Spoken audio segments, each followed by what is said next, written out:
In my profession, I get to see the potential in every single person that is on this earth, good or bad, murderer or saint. I am so blessed to see the potential that is in every single person. And when I tell the people this, when I tell them what their potential is, when I tell them what their greatness could be, usually the first question that I hear is, well, how can I be me? Out of any question that I ever hear at my work, how can I just be me, is the number one question that I'm asked. Which, realistically, brothers and sisters, that should not be a question that should be asked. You should be okay with just being you. Every single one of us have been coded before we were even blessed to be on this earth. Each and every one of us sat with our conscious being and with the conscious creator and sat and said, this is what we want to do in this lifetime. This is who we want to be, which is why all of us psychics can tell you exactly what is going to go on in your life. I can tell you 3 weeks from now what's going to be happening in your life, when you're going to find your next love, when you're going to switch jobs, when you're going to move. I can tell you exact moments that are going to be happening in your life, such as people when they are going to get in accidents, when they are going to have falls, when they're going to have hurts. I can tell a person that is standing in front of me right now what has all happened in their past, because this is data that is in our soul. It's in our DNA. You see, we have the future planned out. Whether you know it or not, we have the future planned out, which is why a psychic can say, 3 weeks from now, you're going to get in a car accident that's going to break your back, and it's going to leave you sitting at home for 6 weeks without any help. And during that time, you're going to meditate, and you're going to realize that the job that you were working was not your purpose, but instead, you're going to find a new one through your journey. You see, we can see those things because it's already mapped out. It's already cleared. The algorithms within inside of you are already put out. Our life is very much like a video game. When we come down, we know exactly what we're supposed to do, the missions that we're supposed to do, the treasures that we're supposed to find, how we're supposed to level up in life and reach a higher consciousness. We have this within us. But what happens in this life is that we listen to other people. We listen to what their path, we listen to what their opinion is on how we should live our life. We allow their words to be louder than the roar of our soul. Now you see, when we can get that roar back, when we can say, no, our soul is speaking louder, our soul is speaking truth for us, and you decide to live that, that's when you really start playing your game. Because if you are a person that's listening to what everybody else is saying, if you're hearing that what you are doing is wrong and what they are doing is right, and you choose to step over to their path, you're not really playing your game. You're not really being the character in your life. Instead, you're being the character in somebody else's game. That's not you. That's not you at all. You came here to play your own game. And if you're not playing your game, you're just going through the motions of life. If you're not doing what you were destined to do, if you are not doing what you came here to do, to set your mission, to help the people, to help the earth, to do whatever it is, to build your company, to build your business, whatever it is that you are supposed to be doing, if you're not doing that, you might as well consider yourself dead. Because at this point, you're lifeless. At this point, you're just a capsule, just walking through Earth, going through the automated motions, just like a robot. Because you see, you're not thinking for yourself. You're not being for yourself. You're not loving for yourself. You're not loving yourself. And why are you not loving yourself? Because you know that you're not living to your highest potential. Because you know that you're not out there doing what you're supposed to do. Now, as I said, life is very much like a video game. And this life is a virtual reality. And you see, at the end of this game, you're going to take your goggles off, and it's going to be you and you alone standing in that room of judgment. Me and everybody else in this world, we're going to be gone. We're going to be out of the picture, at least during our judgment time. Now, if you are playing your game of Mario and you're going through Mario and you're set and you're playing your game and you're jumping your levels and you have no distractions, congratulations to you. Keep doing what you are doing. But for those of you who are playing your Mario game and you're just not getting it, you're not understanding what it's all about, it truly is about your mission and your goals and your life. You see, why I compare it to a video game is when I do my energy healing, I see all the algorithms, I see the shapes and the frequencies and the colors, and I see all the calculations that led you to the choices that you make, but I also get to see the fine design of you prior to this earth. And it all is just in conscious writing. But you yourself, you're the video game. And just like Mario, we start out really small in life. We start out with very little knowledge. But there are things that allow us to grow consciously, grow in our mind, and grow in our body. We grow and we end up eating the fruits of life. But there's also these little mushroom men and these little duck men and these little plants that they love to distract us. They love to make us little. They love to take our life away from us. They love to see us fail. Now, we don't ever get to see exactly who that is in life. Sometimes they present themselves, but sometimes we just think that they're part of our game. We just see them going by. And we don't notice that they're taking our life. We don't notice that they're shrinking us. But the great thing is, brothers and sisters, is that there are other players of the game. And sometimes, unfortunately, the ones that make us small are our families, are our friends, are the ones that we call our loved ones. And I'll tell you, they'll be the first to pull you down. They're going to be the first to tell you that what you were doing is not right. I know, because I was there. I was there for so long, playing everybody else's game, feeling like I was insane, getting put on depression medication, anxiety medication. I was told every time that I was me and feeling me, that what I was doing wasn't right. And so what I was doing is I was allowing other characters in my game. I was allowing Hubert in my game. I was allowing Zelda in my game. I was allowing Guild Wars in my game. And you see, Mario doesn't know how to play Zelda, Hubert, and Guild Wars. Mario gets really discombobulated when Mario has somebody else in Mario's land telling Mario what to do. Because Mario had this great vision of how Mario was going to save the princess, but now that Hubert came and said, no, you should be jumping blocks and doing these other things, Mario's like, whoa, I never even thought about that. Is that what I'm supposed to be doing? And the algorithms get really messed up, because you see, when I allow Hubert to come in, now Hubert starts putting algorithms in my internal data, and my computer software worker doesn't know how to do that. When Zelda comes in and says, you have to save the princess this way, Mario is very confused, because Mario swore that Mario knew how to save the princess, but now somebody else is distracting me and telling me that what I'm doing isn't right, and I got to do it this way, and I got to carry this sword and the shield, and I got to do all these other things. Oh, and then here comes Guild Wars with all of the characters that Guild Wars has. Mario's super confused. But you see, the second that Mario decides to delete Hubert, delete Guild Wars, delete Zelda out of their system, Mario gets to play their game again. And know that when you go through life, there's going to be these awesome coins and these one-ups on life, and they're going to be great. But most life is a challenge. Most of the time, it's getting over those bad people in our life. Usually, it's jumping over those big hurdles that we didn't think that we could have. And sometimes we fall down, and then you know what happens? Life just puts us right back to the same place. If you guys are constantly on repeat, doing the same thing over and over and over, it's because you're not taking the opportunity, the strength, the courage to level up on your life. And you have the ability to do so. Play your own game.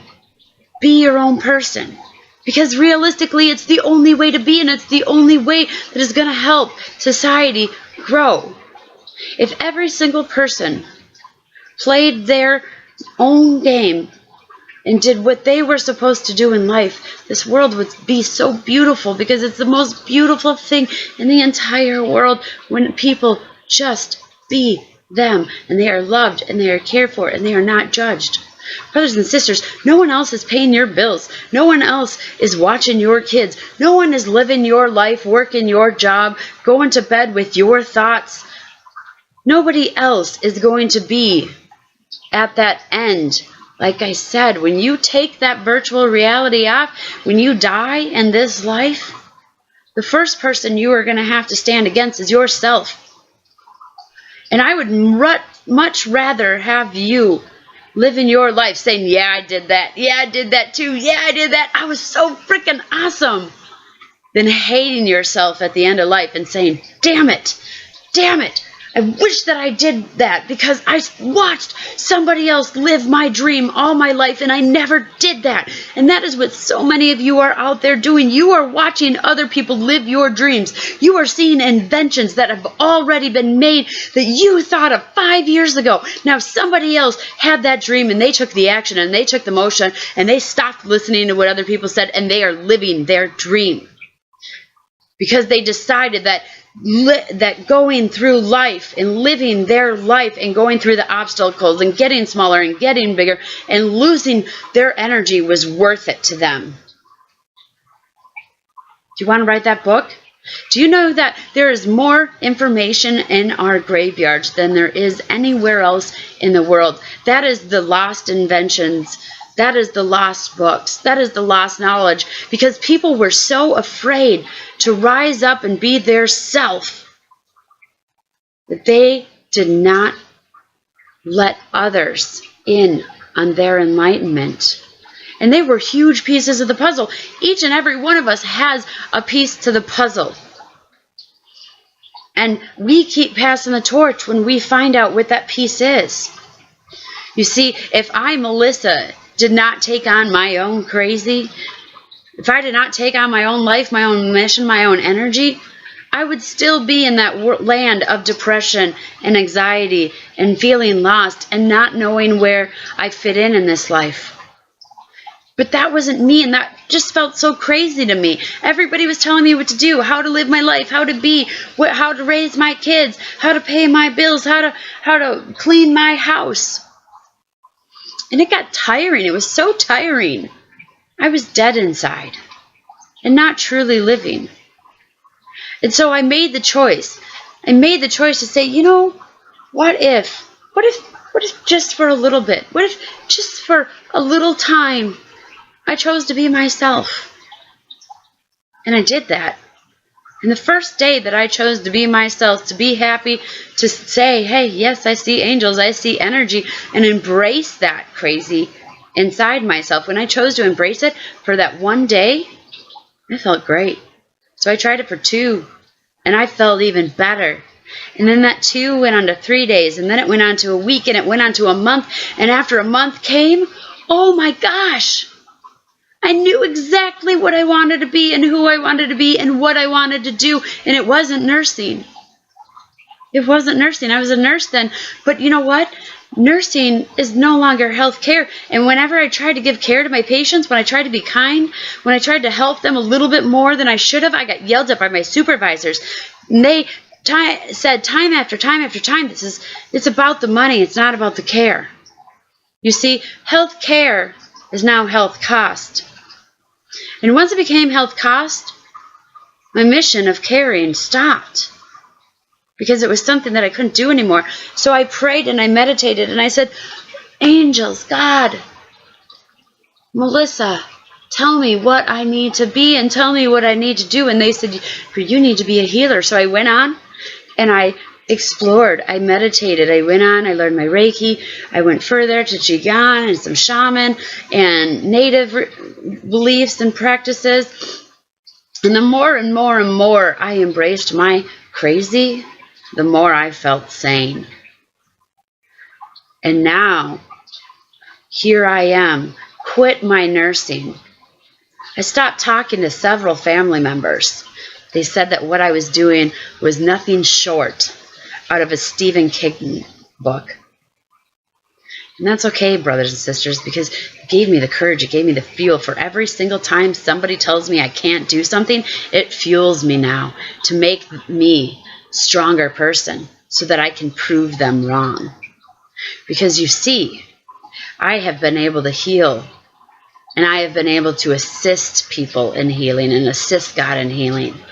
I have been able to assist in healing cancer, bones, medical conditions that doctors haven't been able to touch, such as fibromyalgia, tinnitus in the ear. I have seen the miracles firsthand of what my craziness can do. And I will tell you, I have done thousands of readings, and I have yet to be wrong. I have been 100% right on every single reading I have ever done. Ever.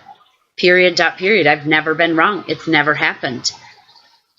Why? Because I chose myself. I chose to believe into my intuition. And so for 2015, 16, 17, I was Thumbtack's #1 energy healer in the entire state of Minnesota. I remained top pro. I was able to go to the national symposium that is held every year at Harvard University, and I was able to speak to other holistic healers about what I do. 30 people from around the world, and I was one of them. Now, I have made videos. I am hosting a festival this year. I am able to have a sacred gathering that I hold every Tuesday. Now, I have so many people in my life right now that have seen the miracles that have happened around me, that if I told them right now that everything I said, everything I did, everything that I was fake, they would deny me. They would deny me at this point because they saw those miracles firsthand. So, brothers and sisters, know that your crazy is probably the most sane that you have ever been. Because normal is not what the rest of the world is. It is not normal to be so angry. It is not normal to be so greedy. It is not normal to have no passion, no motivation, to not know who you are. It is not normal to live somebody else's dreams. We are all individuals. We all have our own mission. Do it, be it, breathe it, see it, act it, make it happen. Because that crazy in you that you feel is crazy, like I said, is sanity. And when you step up with your sanity, you get some fire in you, and that fire is so bright that it will help 1,000 people out of their caves. So when you go in to where they are in their darkness with your light, you can lead them back to the original light so that they're out of that cave and they're out living. And know that when you are embracing your crazy, you're going to get knocked down. Plato, in his, I don't know if you guys have heard, but Plato has this cave theory. And the theory of Plato is that these people lived in this cave, in this dark cave, and they didn't get much light. And they were told that if they go outside of this cave, that they were going to die.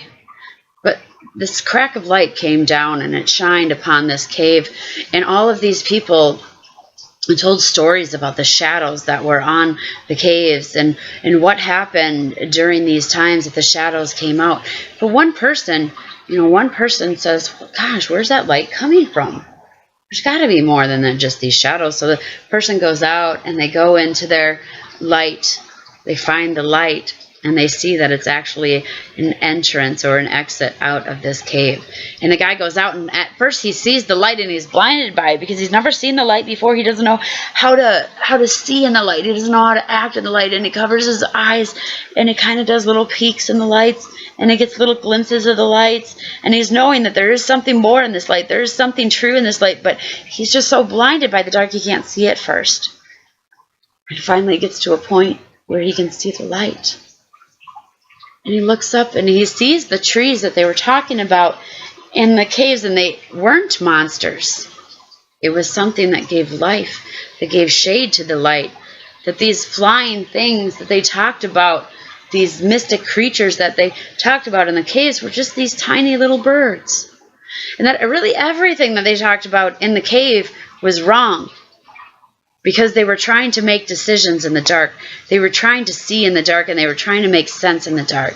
But you see, the light held truth. And so he went and he explored around in this light, and he saw all the possibilities and the things that these people could do in the light. And he got so excited that he goes down into the cave, and he's going down the cave, and now he's not sure how to live in the darkness, but he goes in the darkness, and he stumbles and he falls because he's not used to it, and he can't see anymore in this darkness. But when he comes back, he looks up and he sees the people, and he tells the people, "For I have found the light, I have seen it, I have gone to it, I have lived it, and there's so much out there. There's so much truth, and what you guys have been seeing, it's a lie. It's a lie. There is more truth to what you have been seeing, and I have to show you." And all these people are looking at him and saying, "Oh my gosh, you're sick. You're sick. The light made you sick. It made you crazy. Oh my gosh." And they got afraid of him. They got afraid that they were going to catch his disease, so they start stoning him. And he continues to say, "No, what I saw is the truth. What I seen in the light was the truth." And no, these people keep stoning him, and they keep stoning him and throwing him, and eventually he dies. And that's what happens to us, brothers and sisters. It's what happened to all of the ascending masters, all of those who had these great ideas, as we go through a stage of crucifixion. But I'm going to tell you, brothers and sisters, if there are many crucifying you out there because of the way that you live your light, you're probably on your right path. Because darkness doesn't understand truth. It doesn't understand the possibilities. It doesn't understand the expansion that light can bring. But when you have stepped in the light, you know the truth. You know the possibilities. And you know that what the people in the dark have been seeing was not the truth. What you saw in the dark was not the truth. So know that when you get crucified by those in the dark, that you're probably on the right path, because the devil doesn't go searching for those in hell. They're already there. The devil goes searching for those who seek their light, because he wants to pull them away. So know that every single challenge is just a way to level up. It's a closer place to finding your princess and to saving her. But we're going to have to go through the crucifixions. We're going to have to go through those bad people. We're going to have to take the leaps and the jumps of faith to make sure we get it. Brothers and sisters, this is your game. It's your mission. It's your life. You're going to be the one shrinking or growing if you listen to people. So choose your players wisely, because if you're on the same level, you're on the same frequency, you can always ask for Luigi and Princess and Yoshi to play. Don't listen to Zelda. Don't listen to Cubert. Don't listen to Guild Wars. Play your own game. It's your life. It's your game. And at the end, nobody else is going to matter. Nobody. You'll see them when you get to your family time after death. But initially, it's going to be you and Creator standing in that room, judging exactly where you get to go within the spirit realm, the heavenly realm, the afterlife. So play your game and be you.